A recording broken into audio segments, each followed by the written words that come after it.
माझे नाव सुवर्ण लक्ष्मी भास्कर नायडू आहे आणि हा माझा पार्टनर ओम मिश्रा। माझी आजची प्रतिकृती आत्मनिर्भर भारत यावर आधारित आहे।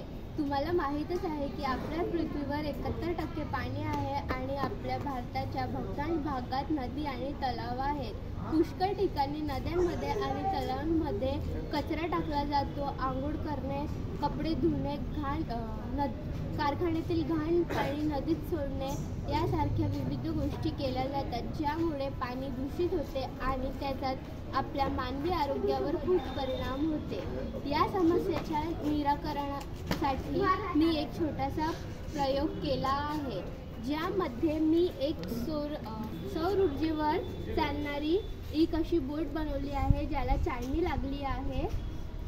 ही बोट या चाळणीद्वारे ही नदीतला कचरा साफ करत असतो। आता मी तुम्हाला याचा प्रात्यक्षिक करून दाखवणार आहे।